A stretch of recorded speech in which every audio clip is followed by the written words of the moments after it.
Hello and welcome to the tier list for the original 1986 Journey to the West, Shioji. A little background, I decided to show this to Tiffany, my fiance, starting a few weeks ago, and she is not Chinese at all, so I had to explain the whole background to her. It was one of my favorite shows as a kid, and I'm sure probably yours as well. I've watched every episode probably around 100 times, and even before this rewatch, I could easily memorize the order and probably most of the dialogue of most of these episodes. And then after this rewatch with her, and in honor of Chinese New Year, I decided to make the definitive tier list for these episodes. If you want to watch it online, there are two versions on YouTube. I'll put both in the description below.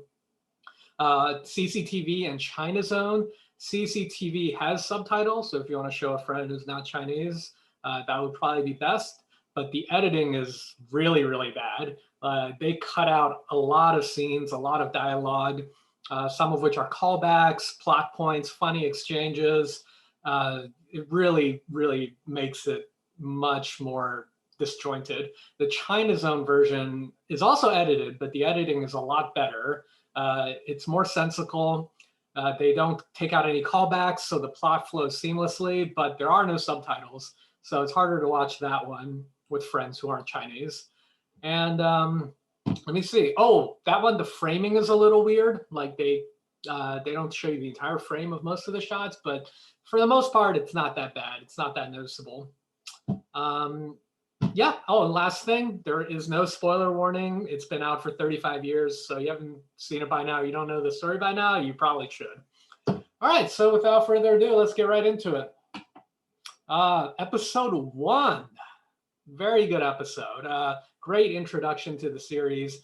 Great introduction to Sun Wukong and all the motivations of the main characters in this episode. The training montage is awesome. I love training montages in any movies, and this one is no different. It's very nice. We're introduced to Liu Xiaolingtong's acting, which is obviously phenomenal. I was explaining to Tiffany how basically this was literally the role he was born to play, having studied to play Sun Wukong ever since he was 4 or 5 years old. So this is a great episode to introduce us to that. It's obviously very good in every episode, but it's good to start off with a bang. And then the ending is pretty emotionally resonant when Puri Zuoshi basically disowns him. So that's pretty sad. Yeah, weaknesses. The very beginning drags on a bit. In the original, he pops out of the rock and he just rolls around on the beach for like what seems like 10 minutes with nothing happening. But in the edited YouTube version, they actually cut out that long beginning. So one of the rare times the editing actually benefits it. A+ tier. It's a great way to kick off the series. All right, episode number 2. This is where he gets the Jingu Bang from the Donghai Longgong, goes into the underworld, and then goes up to the heaven for the first time. The underwater and underworld set pieces are really, really well done. Really, all the underwater for the entire series is, in my opinion, by their poor 1986 special effects, I think the water scenes stand out as being very strong. The portion where he is assigned to be Bima Wen, and then his exchanges with the other Guar, it's all part pretty funny. Weaknesses: the part where he enters Ling Xiao Baodian the first time drags on for a little bit. The beginning where he's forming the brotherhood with Niu Mo Wang and the other monsters kind of drags on a bit, but nothing too bad.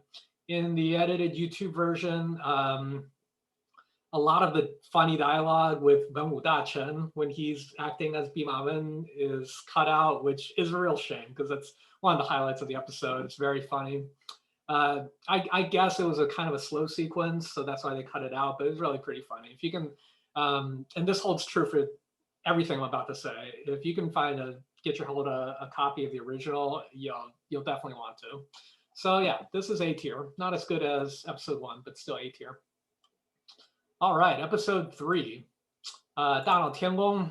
The strengths is it's the best action sequences in the first arc of the story, the Sun Wukong's pre-Tongsung arc by far. Some of the fights are really, really well done, especially the fight scene with Shen is probably the best in this story arc. When he starts stealing from the Pantao Hui, that's a great, great sequence. Everything from Pantao Yuan to the Jindan from Taizhang Haojun. The part with the Bagua Luo at the very end when he's getting burned is for the Hui and Jingjing is also just very, very cool. Yeah, not really many weaknesses. I think of all the fights, which were all very good, the Juling Shen one is kind of weak, but Sida Tiandang and the Naja fight and the Arlang Shen fight are all spectacular. For the YouTube version, the Arlang Shen sequence is shortened a little bit, which is a shame. The Tai Jinxin scenes are really, really shortened, so it kind of cuts into your understanding of the backstory between the side of the heavens who want to basically make peace with him and the side that wants to go to war with him. And also, I think the Noja fight is cut a little short. But overall, I mean, this is S tier. This is one of the best episodes of the series. All right, episode 4. This is basically the Tongsung Prologue episode. It's very dramatic, which is a pretty big departure from the first few episodes. The stakes feel very high and believable. It's great acting by the cast that doesn't really make a return, including who plays his parents and who plays the abbot at the monastery he grows up.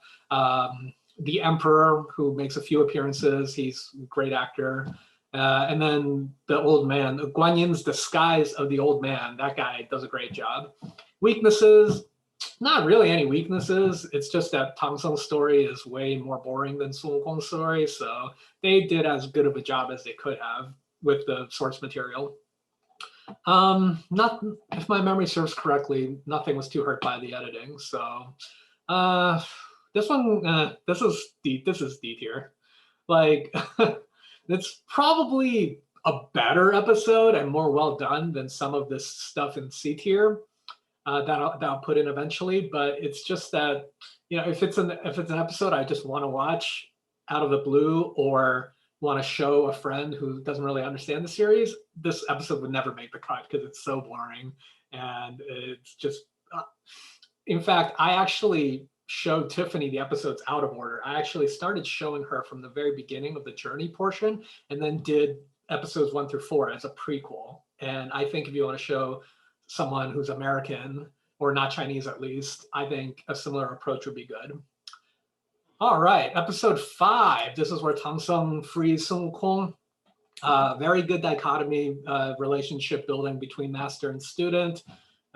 Good, great, very good acting by both leads, a good range of emotions. You really feel that internal struggle between Sun Wukong's desire to, you know, be a good monk, but also falling back to his old ways. You really understand their character motivations. They both make consistent logical sense in when they get into conflict. And yeah, the weaknesses, let me see. The Bailongma scenes are edited a little too abruptly, even by the original standards. They appear as if they're interspersed with the main plot almost out of nowhere. And then the YouTube version just makes this even worse. Tiffany had asked me several times, like, wait, what's going on? Why is it going back and forth from the bandits plot and the horse plot? So I'll put this in, this is a solid middle of the pack B tier. They did about as well as they could have. All right, episode 6. Very, very interesting episode. This episode is, it's funny to watch if you're a little more aware of the cultural background of Xiuji. It's a good indictment on the hypocrisy of religion, specifically in this case, the monk's vow of poverty, in which case the abbot is very, very greedy and he is desiring of Tongsung's treasured object.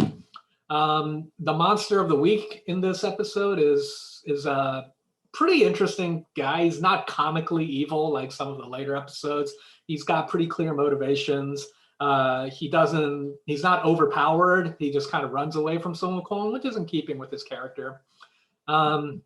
And he gets, you know, reasonable due justice. He's only a thief. He's not a murderer like in the other later episodes. So you know, he doesn't die at the end. He gets taken in by Guan Yin, so that's fine.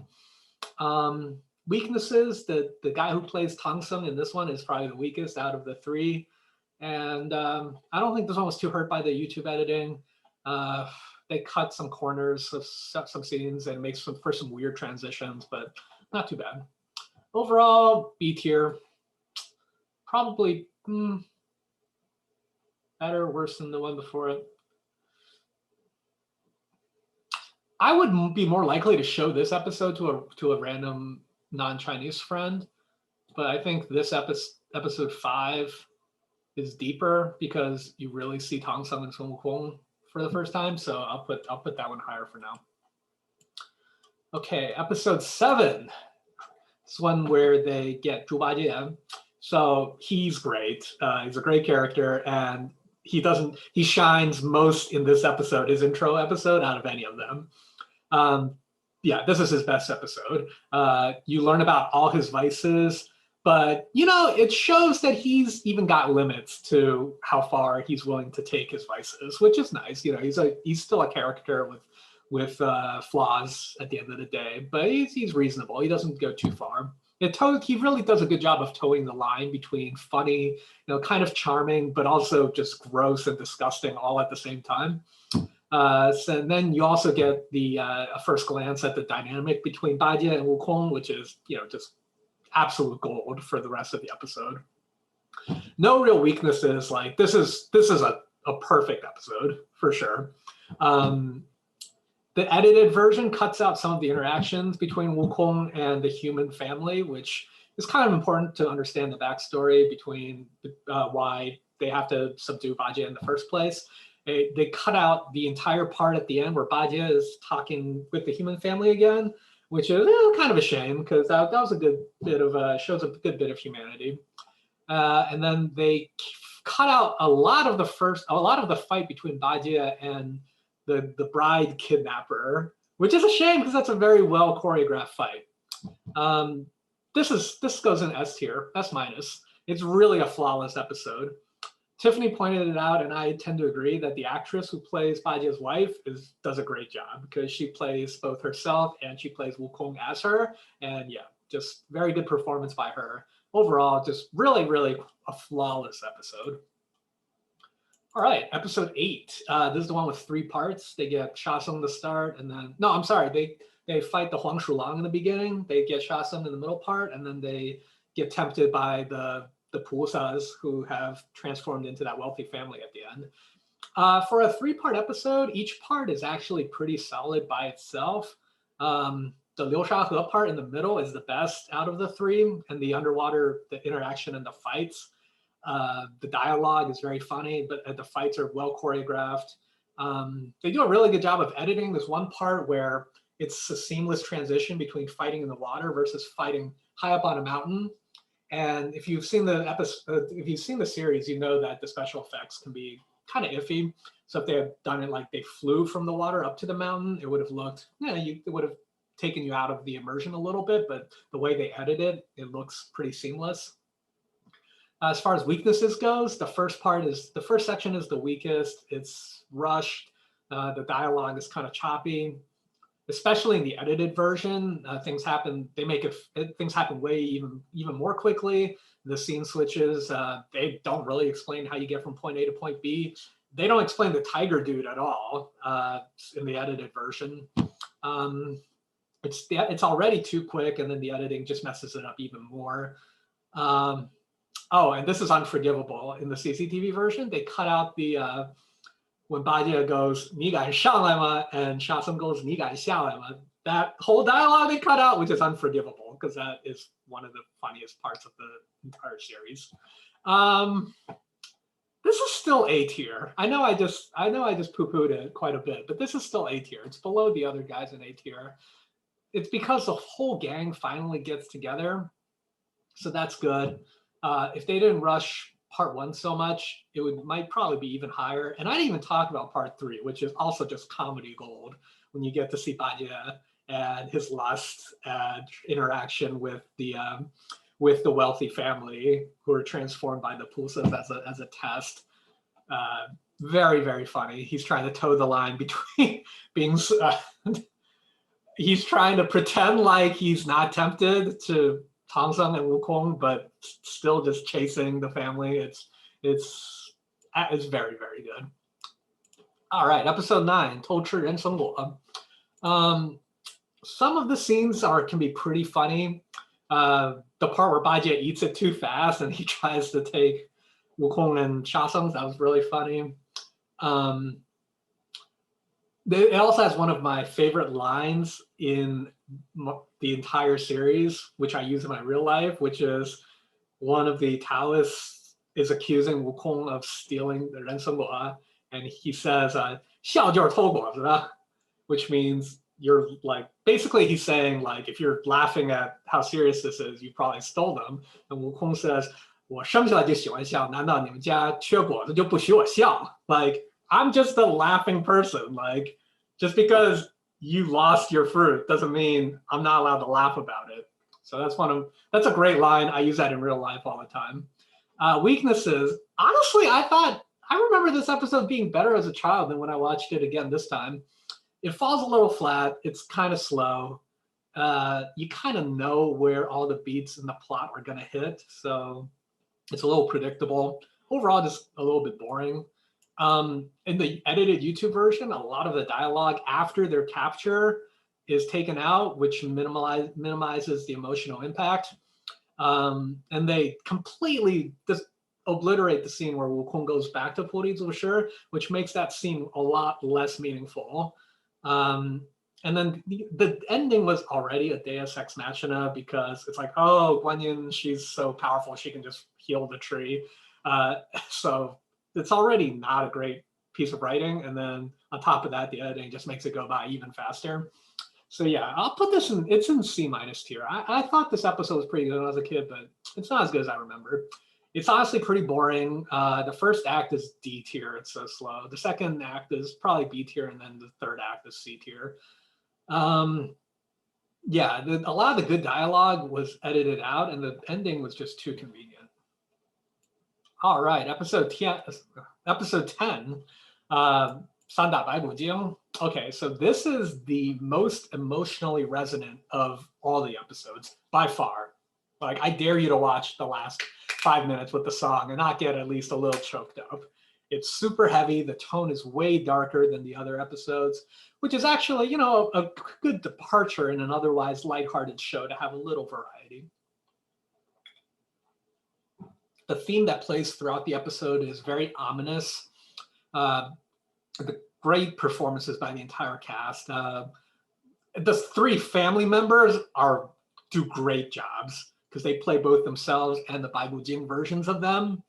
It's very nuanced performances with facial expressions and just the different ways they deliver the line, depending on if they're the terrified versions of themselves or the conniving versions of Baibu Jing. The main 4 give great performances. Honestly, maybe the reason I dislike the weakest of the 3 Tongsung so much is because he's the one who's in this episode, and he just is so hateable in this episode. Weaknesses, the special effects are, you know, they're pretty weak in the entire series, but this episode it really stands out as being kind of it takes you out of it a lot, but that's about it. I mean, it's not that big a deal. The edited version on YouTube, the beginning was cut kind of short, which is fine. They're just walking through the mountainside. Yeah, like it dragged on, but it did set the tone for the episode because it's very ominous. The music is very creepy. They rushed the ending a little. It's not that bad in the edited version. They did edit out the final sequence of what happened exactly between when Wukong killed Baigu Jing the last time and when the conclusion starts, which is confused. It's a little confusing. Like Tiffany didn't understand. Like, wait, did Baigu Jing actually die? Like, it was a little confusing. Yeah, so definitely S tier. Yeah, maybe no better than better than Dano Tiangong. It's just so emotionally resonant. It's very heavy. It's thematically, it's the closest thing to like a horror episode, I would say. Yeah, it's definitely S tier. All right, episode 11. The strength, it carries over the emotional depth from the last episode. The reunion at the end is pretty cathartic. The fight choreography is above average. The horse, Baima is Tiffany's favorite character. I don't know why, but he makes a pretty meaningful appearance for like not that many in the series. Weaknesses, the middle kind of drags on a bit. Okay, we get it. Like Bajie and Shasum can't defeat the guy. All right, we don't have to keep belaboring that point. And it's kind of convenient storytelling that even though they escape, they have to come back to fight him again. Let me see. The YouTube version that we watched, a lot of the beginning is disjointed because they really cut out like why Bajie and Shasung left Tongsung in the first place, and then Tongsung wandering off and getting lost by himself. A lot of that is cut out, so that was really bad decision to the point of being unrecognizable. And some of the comedic dialogue between Bajie and Wukong when he tries to go get him back from Hua Wuxian is cut out, so that's disappointing. B minus. You know, it kind of rides the coattails of Bible Jing episode for the good parts, and the parts it does by itself are not that strong. All right. Here we go. Episode 12. This is the one with Jinjiao Dawang, Jinjiao Dawang. There's a few funny lines, but overall, this is a very bad episode. The dialogue is terrible. The plot is very loose. It's dense. It doesn't make any sense. The villains are comically evil and yet lame at the same time. They're campy, but in a bad way. Like for an example of good camp, when we get to episode 15, I'll tell you about that. But this is bad camp. Like their dialogue is not dramatic. They're speaking at like regular civilians in everyday life. Bad execution. It just doesn't look like it's being camp on purpose. It just feels like bad acting. A lot of the redeeming qualities, like the funny Wukong Bajie dialogue, are cut out even in the edited version. Yeah, sorry, this goes in D tier. Like this is one of the two worst episodes. It's boring. The dialogue is terrible. It's so slow. There are stretches where nothing happens for like the middle 30 minutes. Like the scene where Wukong turns into the Taoist and trades his hulu for the monster's hulu. It goes on forever and has no payoff whatsoever. And I always thought it was really funny how incompetent Jinjiao Dawang is.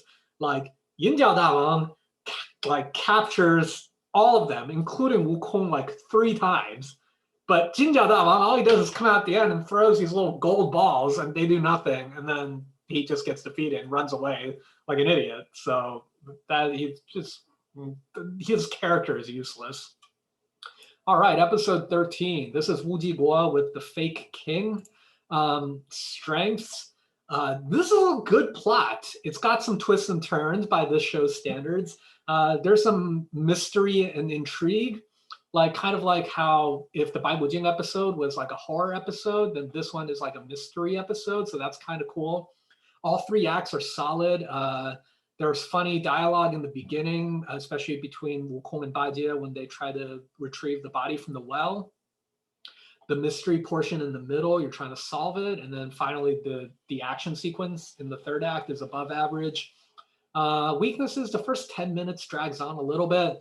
The sequence between retrieving the body from the well and talking to Taizheng Laojun, that part drags on a little bit, but that's it. And the edited version doesn't omit anything.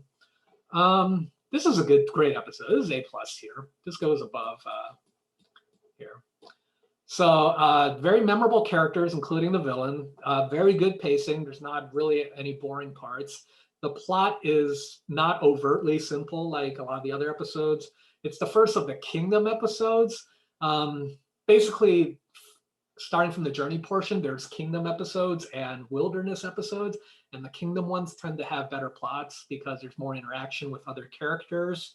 Um, does oh, and Tiffany correctly guessed the twist at the end with, how's Wukong gonna tell which one's the real Tongsung? She correctly guessed that it was going to be the Jingle Joe, which I thought she forgot about, but she didn't. So it's a nice little callback.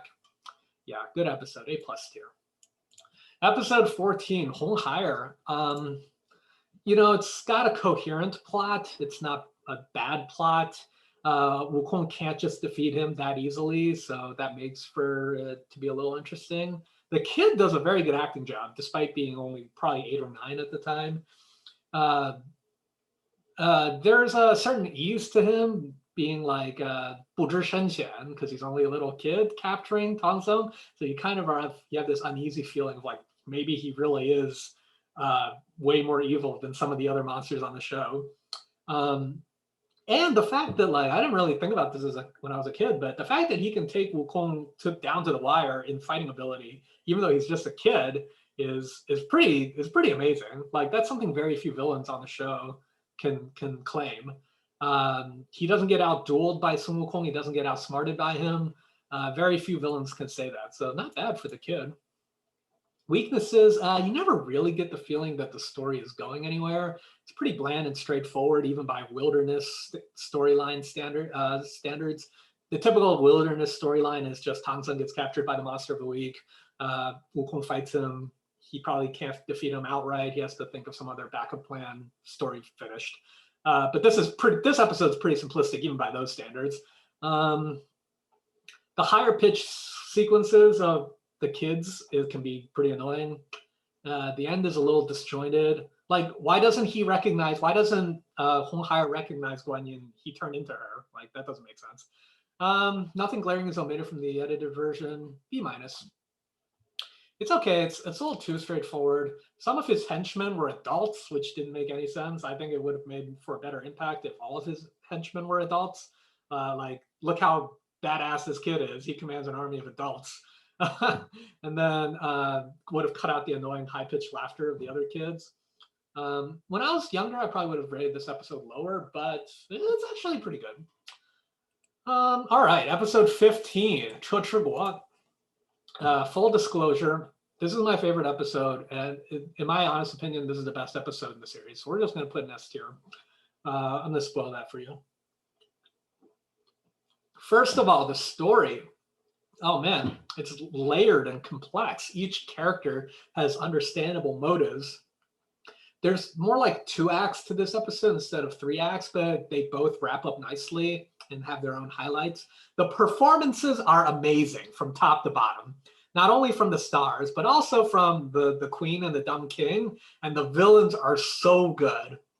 Remember I told you there's good camp and bad camp being like episode 12, where the dialogue is corny and modern and delivered slipshottily. No, the camp here is amazing. The over-dramatic delivery of every line, which is actually written like proper dramatic dialogue, the full commitment to the delivery of each line, the facial acting, all 3 villains are top-notch. Like, there's 3 villains, but they establish their own uniqueness with their limited amount of screen time. Like Lu Li Daxian will get 10 seconds of screen time, but he'll do something kind of weird with his face and deliver a line a certain way. And you'll immediately understand what that character is about. Like Hu Li Daxian is kind of like the braggart, the leader, and Lu Li Daxian is the creepy one. And then Yang Li Daxian is like the calculating, like the smart one. The makeup department, things that I would never talk about in another episode. The makeup department does like an amazing job with making them look as unique as they do. Like, how is Lu Li Daxian's face so weird? He's like tinted green and he looks like just like a reptile. It's so amazing. He looks super freaky. The comedy is some of the best in the series, ranging from extremely highbrow to like extremely lowbrow, almost toilet humor.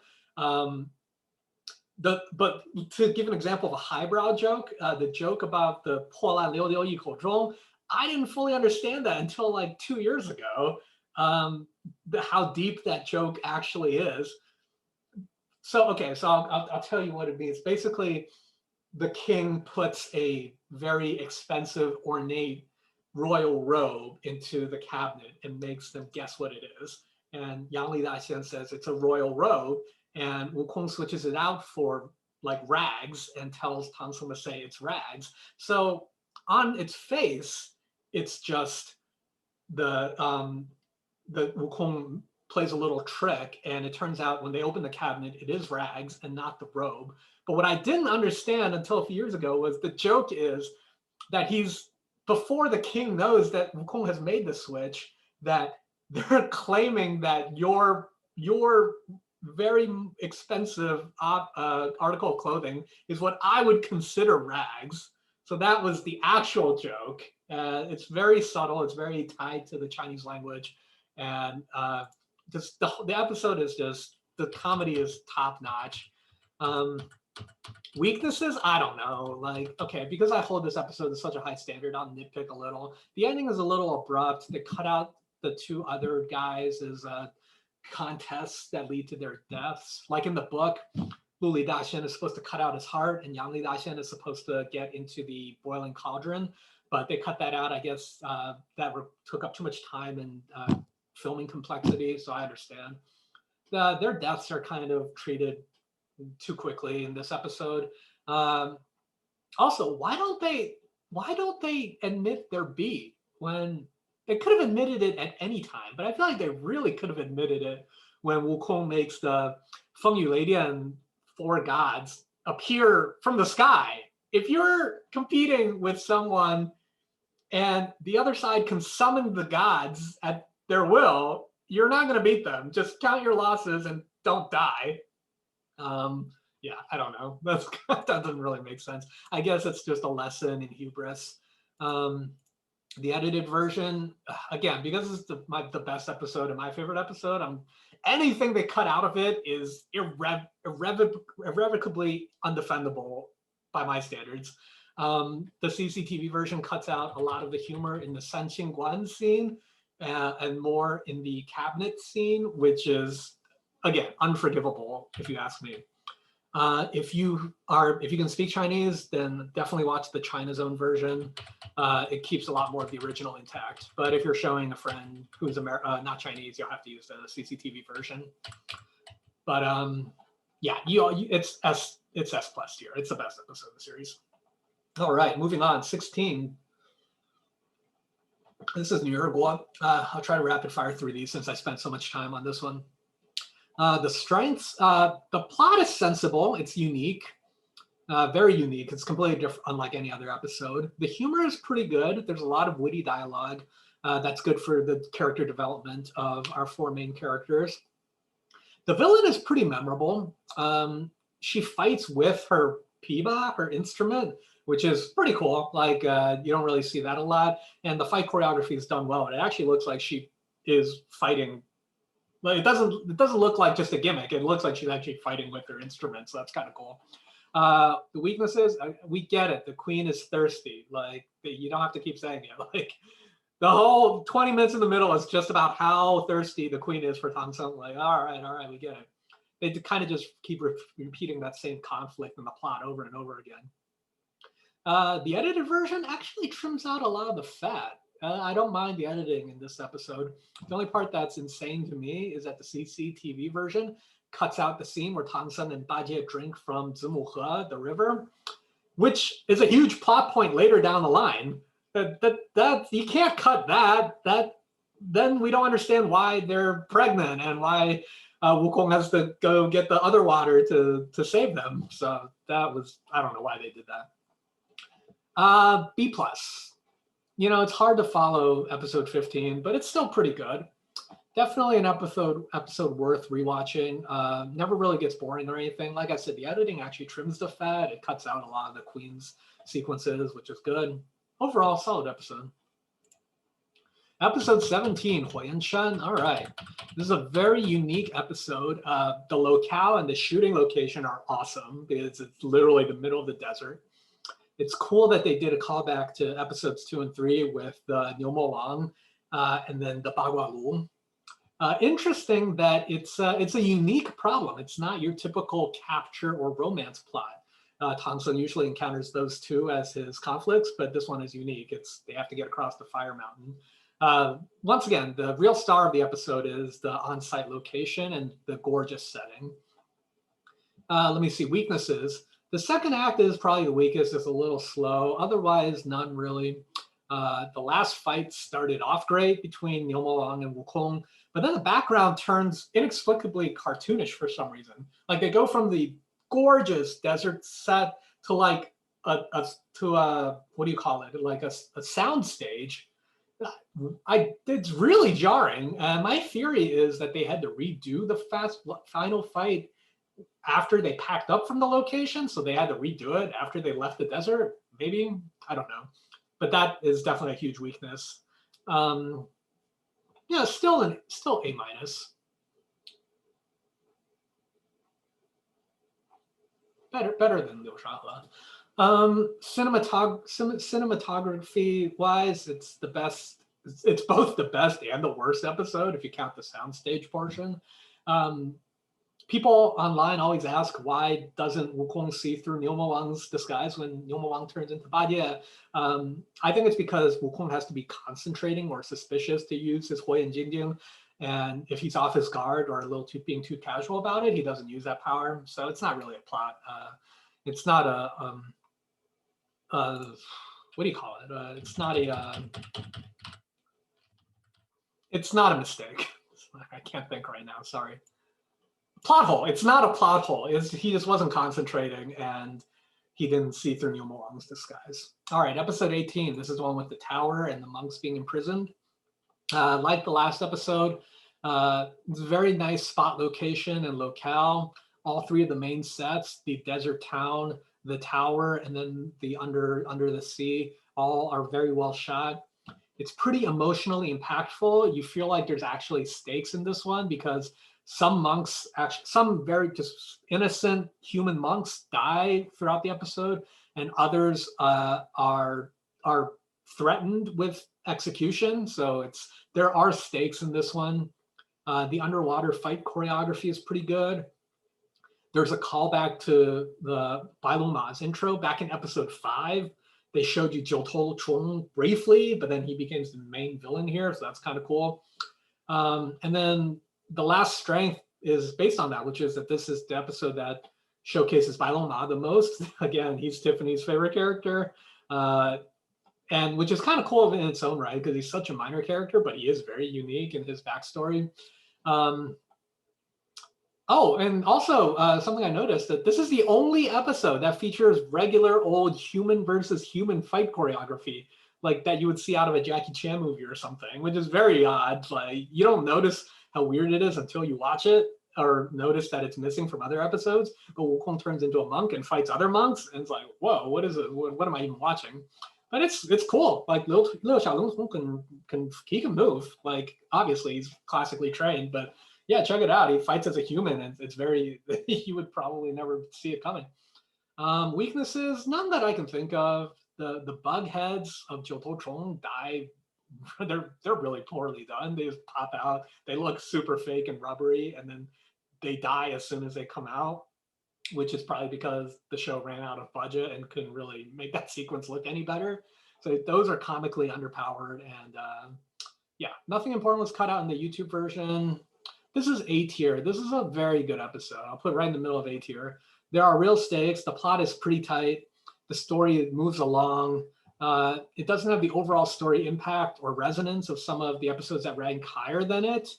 But as a standalone episode, it's pretty strong. All right, episode 19. This is Xiao Lei Yin Si, or the fake Lei Yin Si. Strength, it's kind of wicked in a crazy way. Like the ambiance inside Xiao Lei Yin Si is probably the closest thing to a horror sequence in both audio and visual throughout the entire series. I know I said that Bai Wu Jing is also a horror themed episode, but this one really does it pretty well. The Golden Bowl sequence is really freaky. It's kind of claustrophobic. The shot of Tongsung reacting to the demons revealing themselves and laughing is over the candlelight is a great shot, great piece of cinematography. Really, the entire intro between when they step into Xiao Lei Yin Si to the reveal. That part is just really, really well done. Weaknesses. The beginning of the second act is like, I'm sorry, second act meaning what I just said, when they get to Xiaolin and then before the reveal. That's kind of the only good thing about the episode. The first act is a side plot with the tree spirits is very boring, completely irrelevant to the rest of the episode. Don't know why they shoehorned that in. It's not a good sequence. The third act becomes cartoonish and the stakes don't feel real anymore. Compare that shot I said with Tongsung's reaction to the chase scene at the end between Huang Mei Laoxian and Wukong, where Huang Mei Laoxian's just swinging his club in the air. It's just so cartoonish, whereas the first half was really kind of creepy. So yeah, bad job. And then the tone shift is too abrupt. Everything from approaching Xiaolin to the reveal is really well. It's done really well, very unsettling. The edited YouTube version, let me see, they really rushed through the third act. It's almost like they knew it was weak and just wanted to get it over with. The bag, the Renzhou Dai, is supposed to be this really powerful weapon that none of Wukong or his allies can deal with, but they completely gloss over it and loses its impact in the edited version. So that was lame. This is C tier. No, it's worse than Songguo. If the entire episode was just all follow the tone of that one sequence, this would be a great episode. It would be very highly ranked. But the rest of the episode is very incongruent. It drags down that good part in the middle. So nah, it's C tier. Episode 20. Excuse me, one second. This is the one where Wukong pretends to be a doctor. First act has some good comedy in both physical and dialogue. In the marketplace, interactions with the king, that's all pretty good. There's a lot of satire about the medical profession that I didn't catch when I was a kid, about like quackery and placebo effects, especially as it pertains to the medical profession in ancient times. I also really like the actor who plays the king. He's a more rounded king than the other kings in different episodes who are more one-dimensional. He shows that he has a human touch to some of his motivations that none of the other kings really display. He offers his kingdom to save his queen, stuff like that. Weaknesses. The second act is just so disjointed and nonsensical. There's no fight choreography when Wukong fights the monster. There's no sense of stakes.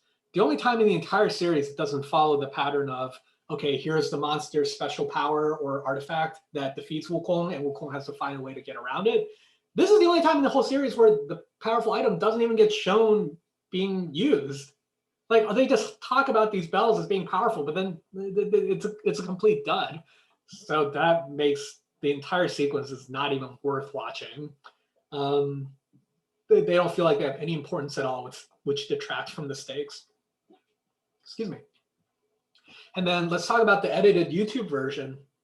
If you watch the CCTV version, they 100% edit out the subplot of the queen receiving the spiked cloak from one of the immortals that prevents the monster Sai Tai Sui from hurting her, which makes the entire rest of the plot, you don't understand it at all if you're watching only that version. It's one of the most important plot points in the episode. They cut it out. It doesn't make any sense. I don't know. I have no idea why they did that. And then they kept in the scene at the end where the king is affected by it also, but then it gets taken back. I don't know. It's one of the worst things to edit out in the series. All right, so this goes in D tier. I think it's the worst episode in the series. I take it back. The Jinjiao Daban, Yinjiao Daban one is worse. This is the second worst episode in the series. The decent first act can't save how bad the terrible second act is. One of the worst Wukong versus Monster of the Week interactions in the entire series, if not the worst. The monster never presents a credible challenge of either combat or powers or guile. There's no discernible threat, just a complete waste of time. And then the cutting out of the plot point just is adding insult to injury. It makes the plot entirely inane. All right, 21, Pansidong. This is the one where Tongsung gets trapped by the spiders. All right, the second and the third acts are awesome. The stakes feel super high. I would say this and the Bible Jing episode are the two episodes with the highest stakes. Like you really feel like the main characters might lose. That's how perilous and dangerous the situation gets. Now they obviously won't because of plot armor, but it's the time where you feel closest like they're going to lose. Tongsung and Bajie are both poisoned and on the verge of death. Wukong is defeated by the centipede and has no counter to his power. And Chasung by himself has to fight off all of the spiders while defending Bajie and Tongsung. The waterfall spot that they chose for the fight scene between Wukong and the centipede is a great location. And that entire fight is done really well. Again, this episode is all about the stakes, which feels high. It feels the most dangerous. The reveal sequence in the beginning when Tongsung gets strung up by the spider webs is pretty well done. It's kind of creepy. Weaknesses. The first act is, like I said, the second and third acts are awesome. The first act is kind of slow. It's a little disjointed. Like, why would the Spider Sisters just leave Tongsung with the kids? Like, isn't that just asking for an easy rescue because he's being guarded by little infants? I don't know. It makes his rescue completely asinine. It ties into the lingering weakness of the episode, which is that the Spider Sisters are the weakest part of the series. I'm sorry, of the episode. They are unbearably annoying. I never noticed this as a kid, but their speech patterns and especially their high-pitched laughter is so ear-splittingly annoying that Tiffany and I almost had to turn it off or fast forward through that part. It's just unbearable. YouTube version, nothing terribly important is edited out. A-. Good episode. You really feel like you're in for the fight of your life. If not for the first act, this would be ranked even higher. All right, we're almost there. 22, Wudidong. The villain does a pretty good job of portraying a variety of personas. She displays some cunning and trickery that fools Wukong a few times that other villains, who are often portrayed as bumbling idiots, are unable to match her cleverness. It might be the only episode that explores the notions of lust and lechery among the supposedly chaste monk order, which in the same way that the Jiasha episode explores greed among the monk order. So in this regard, it's pretty unique. Like you get to see that the monks are not as chaste as they are aspiring to be. And this, by the way, results in what is probably considered the only truly scary scene in the entire series, which may shock some viewers in a gruesome way, that the monk is murdered if you don't see it coming. To me, the biggest weakness in this episode isn't one glaring aspect, as is the case in some other episodes, but it's just this overarching sense that nothing really happens. It kind of just chugs along. No one is in any real danger other than those monks who get murdered very graphically. There are no fights. Everything just kind of moves like molasses. And in the YouTube version that's edited, they cut out the entire sequence of Wukong visiting Tuota Tianlang. And there's a bunch of funny dialogue that like kind of shows Wukong sticking it to Tuota Tianlang and the implications of it's all cut out. One of the few highlights of the episode is very funny. It got cut out. Another small funny scene that was sadly cut out was when Tongsung was rescuing her in the beginning. First of all, it's like, come on, bro. Like everyone knows. Every time you've rescued someone that Wukong says was a demon, that's been a mistake. Why do you keep doing it? But also, it's like even the horse knows she's a demon because she gets on the horse and he immediately kicks her off. It's like, bruh. Even the horse knows she's a demon. How do you still not know she's a demon at this point? The ending in the CCTV version is too abrupt. Like, Tuota Tianlang just throws the tower and the episode ends. Like, what? C+, not a great episode. There's nothing bad about it. Again, it's just like nothing happens. I think if they tightened up the story a little and added a set piece, it would be ranked higher. 23, all right. This is... Yujo, where they're trying to get rid of the monks. As a kid, this was one of my absolute favorite episodes. Like I would have ranked it in the top 3 or top 5 as a kid. The comedy is very slapsticky, which is great for a 5-year-old. The plot is not bad. It actually explores some unique topics which aren't covered by the other episodes. It has some very witty dialogue, especially in the beginning. The big baddie in the end is supposed to seem very menacing at first with his strong powers, but unfortunately then he's reduced to nothing in his defeat. It's very anticlimactic. Like he goes from big baddie to a groveling idiot in the very next scene. That was kind of disappointing. There was no segue. Weaknesses. The stakes are pretty low. No one's in any real danger, except for losing material items, which is comparatively, less stakes than the other episodes.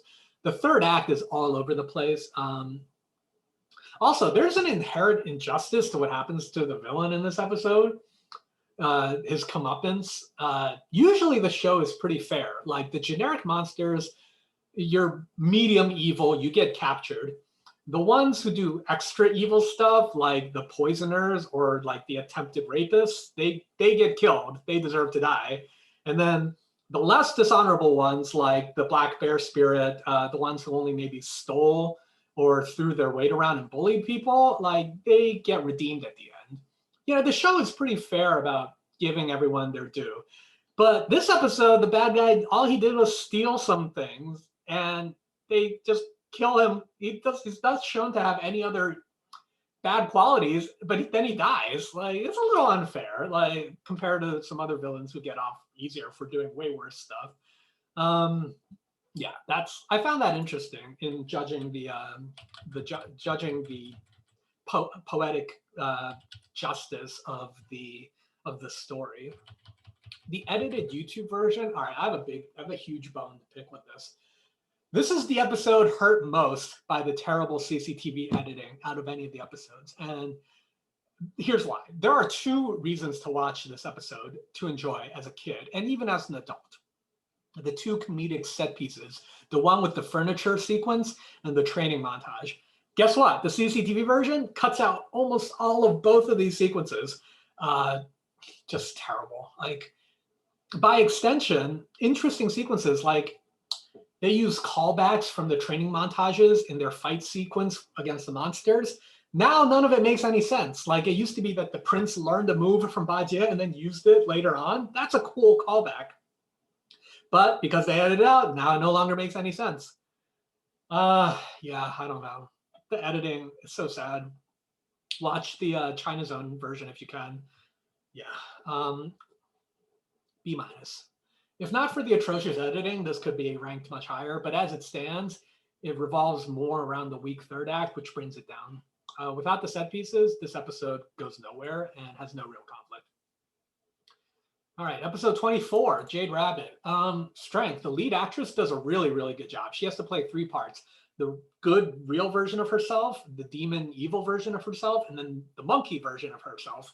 So that's cool. There's an callback to episode 7 with showing the moon goddess and the rabbit. So that's cool. That's like 17 episodes later. The episode is tonally very different from everything else, which may be a good or bad thing depending on your perspective. Personally, I think the change of pace might have worked a little better in the middle of the series. But because it's the second to last episode, it kind of slows down the ending of the series. But then again, like, you can't determine the episode of the sequence because that's the order they appear in the novel. So there's not much they can do about that. Although the sequel does take liberties with this, the sequel series. Weaknesses. I never noticed this when I was young, but this was shot nowadays. You probably would have to hire actual Indian people to play the characters. I'm not sure what the Chinese TV industry was like in the 80s. If it would have allowed for something like this or if the opportunity was even there. But nowadays you watch it, it's a little jarring. It's not exactly brown face, like it's not that bad, but it is still just Chinese people playing Indian people. So the exaggerated song and dance sequences are somewhat dated and anachronistic of what you would expect to be tasteful today. So that's something to think about. The edited YouTube version, nothing memorable is really cut out. The ending is sped up a little too much. Also, how did the court servants eventually get Tongsung to change into the groom's clothes? Just something to think about. C tier, middle of C tier. Worse than, it's like there. No real action. The plot kind of just drags on. The episode is just boring. Other than the lead actress's performance, can't think of anything particularly memorable or strong about this episode. All right, last episode, 25. They finally 取经成功了. It wraps it up about as well as it could. It offers the proper catharsis that you would expect from the culmination of such a long journey. The subplot with the blank scriptures and then the turtle throwing them in the water are well done, as well as the reveal, if you can call it that Buddha ordained that they go through all these struggles to begin with. That's kind of interesting. Weaknesses. The pacing is kind of all over the place. Because how can you really place equal footing and weight on this episode versus the other Monster of the Week episodic formula episodes? This is not really a weakness, but it's relevant to watching it with non-Chinese people that you're showing this to, which is it's very dense with symbolism and prose, which if you don't get it, like for me as a Chinese person growing up in America, even I could barely get most of it. But if you're watching it as a non-Chinese person, you really won't get much of it. So you don't get a lot out of this episode and it ends up being a little boring. Like the translation of the flowery prose in particular is problematic and doesn't shine through. I'll give you an example. Wukong has a line at the end when the books are ripped from being damaged. And he says, 天地本不全，经文也应不全. It's very poetic and profound. Basically, it means heaven and earth are incomplete. So it's only right that human knowledge should be incomplete too. But if you're showing it to an American friend, they butchered the subtitles and it just says, I don't remember what it says, but it's just very casual and it loses all of its impact. So stuff like that I would consider not a true weakness, but it's just something to think about. And then in the edited YouTube version, I don't think they took out anything important. They just cut into a lot of the establishing shots and segue shots, which makes the episode seem a little choppy and fast compared to the original, but it's bearable, it's tolerable. A-. At the very end of A-. No real action to speak of. It's a more intellectual episode, a more thought-provoking episode. A lot of themes about faith and piety and hardships and overcoming them. Those are kind of fully hard to understand without watching when you just watch the translated version. All right, and I'll just lump together all the sequel episodes into one. This is the one that came out in 2000 that showed some of the other stories that they didn't film before. In terms of strengths, the visuals are awesome, like huge step up from 1986.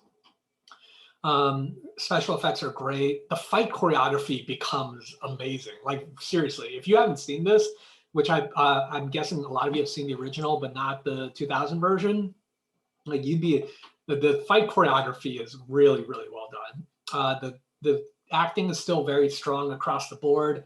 Liu Xiaolingtong himself obviously is still the best part of it. The music is great. The ending theme in particular, the remix and the opening theme are both very well done. It might be sacrilegious, but is it even better than the original opening? I don't know. They're both great. We can listen to both and you can make that decision. Weaknesses, other than two storylines, the Zhenjia Sun Wukong, the real and fake Sun Wukong, and the Tong Tianhe, none of the other stories are just memorable or at all.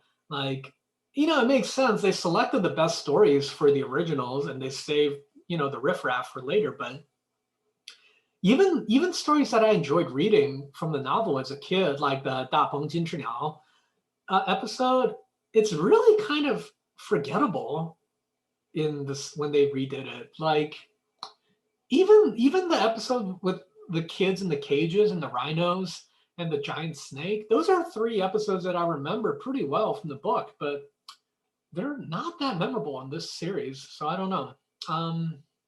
Yeah, I would say only those 2 storylines I mentioned stand out and are worth watching. Zhenjia Sun Wukong and Tong Tianhe, but they're both pretty solid. We'll put in B+. Yeah, like somewhere right around here. Check out those 2 storylines. You're not missing much else if you skip the rest. Even like I said, the lion and the elephant, the Da Peng Jin Chi Niao, that's supposed to be a hallmark of the novel. and it's really not that memorable in the series, and the rest of the episodes are not memorable at all. All right, so that's the entire tier list of every episode from Journey. So I hope you enjoyed it. I hope it inspired you to maybe rewatch it if you haven't seen it in a few decades, or maybe even share it with some friends. And yeah, thanks for watching, and I'll see you guys later.